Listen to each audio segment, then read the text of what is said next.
మన ప్రభువును రక్షకుడైన యేసుక్రీస్తు నామంలో మీకు శుభములు వందనములు తెలియజేస్తున్నాను. అనుదిన ధ్యానమునకు స్వాగతం. సమూయేలు 2వ గ్రంథం 17వ అధ్యాయం ఈ దిన మన ధ్యానాంశంగా ఉంది.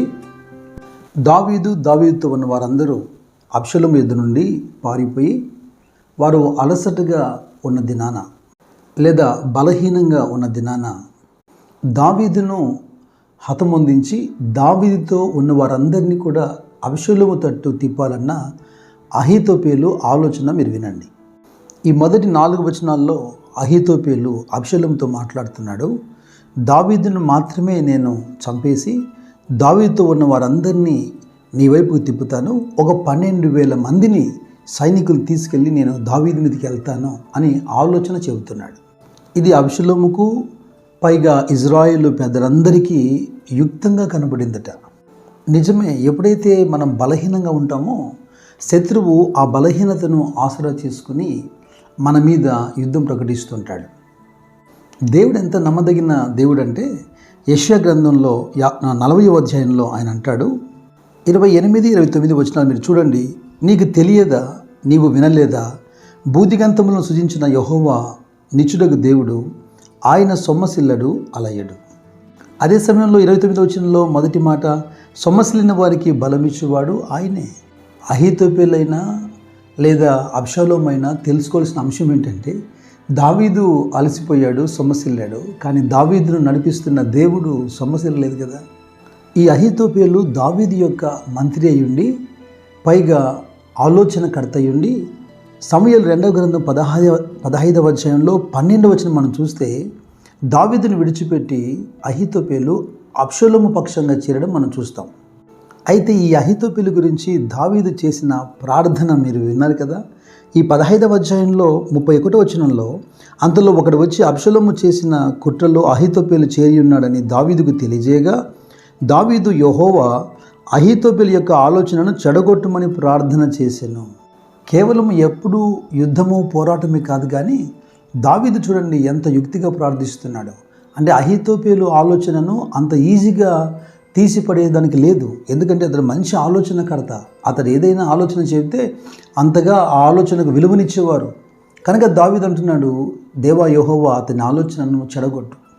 ఇక సమూయేలు 2వ గ్రంథం 17వ అధ్యాయంలో 5వ వచనం నుండి 14 వచనాలు మీరు చూస్తే మనకు హూషై యొక్క ఆలోచన కూడా ఇక్కడ కనపడుతుంది.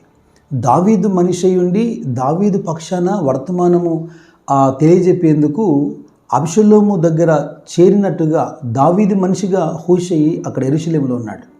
అయితే అబ్షలోము ఈ విషయంలో హూషై ఆలోచన కూడా మనం తీసుకుందామని హూషైని అడుగుతున్నప్పుడు హూషై అంటాడు, ఈ సందర్భంలో లేదా ఈ సమయంలో అహీతోపేలు యొక్క ఆలోచన మంచిది కాదు అంటూ దావీదుతో ఉన్న మనుషుల గురించి కొన్ని మాటలు మాట్లాడతాడు.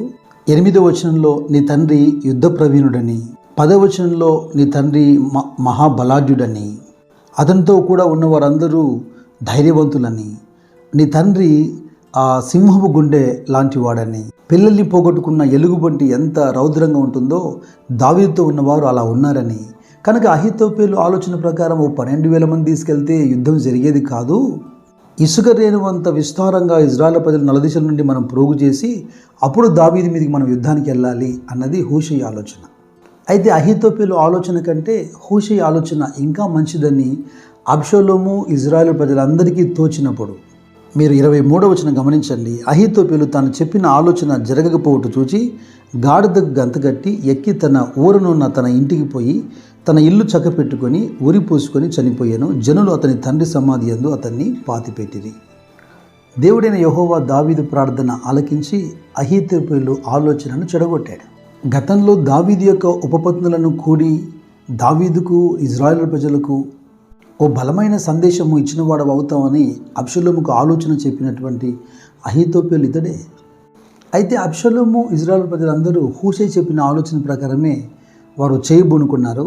అయితే హూషై దావీదు పక్షాన ఉన్నాడు గనక ఈ విధమైన ఆలోచనను వర్తమానంగా దావీదు దగ్గరికి పంపాడు. నీవున్న స్థలంలో నుండి నీతో ఉన్నవారు మరణించకుండా తప్పించుకొని పారిపోమ్మని వర్తమానం పంపాడు హూషై. ఆ విషయంలో యోనాతాను అహీమయస్సు సహాయం చేసినట్టుగా 17వ వచనం మనం చూస్తాం. అలాగే వారిద్దరిని కూడా దాచి ఉంచి వారు బావిలో దాగి ఉండగా ఆ బావి పైన ఒక ముతుక గుడ్డ వేసి దానిపైన గోధుమ పిండిని ఆరపోసి వారి దాచి ఉంచినటువంటి ఒక ఇల్లాలు కూడా మనకు 19వ వచనంలో కనబడుతుంది. అలాగన హూషై, యోనాతాను, అహిమయస్సు ఈ యొక్క ఇల్లాలు, ఈ నలుగురు దావీదు తప్పించుకునే దానికి ఇక్కడ సహాయపడుతున్నారు.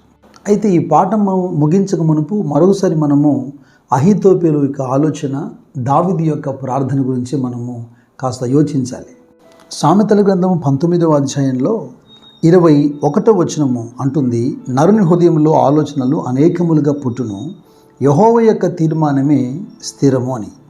అలాగే సామెతలు 21వ అధ్యాయంలో చివరి వచనమైన 31వ వచనం కూడా అంటుంది, యుద్ధ దినమునకు గుర్రములను ఆయత్తపరచుట కద్దు కానీ రక్షణ యెహోవా ఆధీనం. ఈ 2 వచనాలు మనకేం నేర్పిస్తున్నాయి?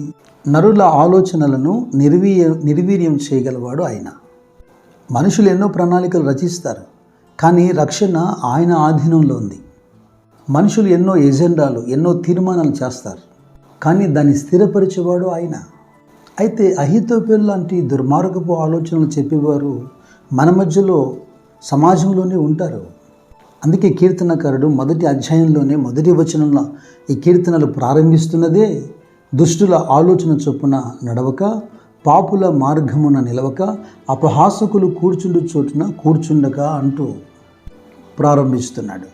మీ మధ్యలో ఉన్న ప్రతి ఆత్మను మీరు నమ్మక, ఒక ఆలోచన నీకు వినపడినప్పుడు అది దైవికమైన ఆలోచన కాదా నువ్వు గుర్తుపట్టాలి.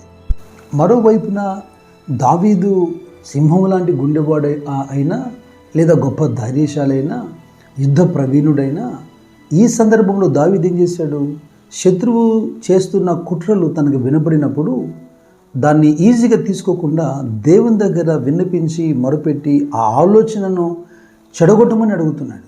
ఇలాంటి మెలకువగలిగిన ప్రార్థనా జీవితం మనకు తప్పక అవసరమైంది.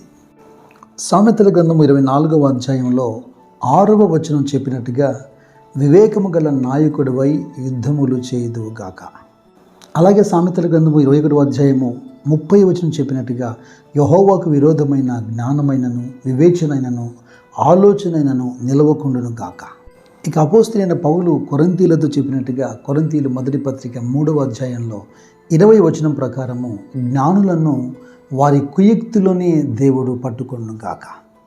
దైవ కృప మీ అందరికీ తోడైండును గాక. God bless you.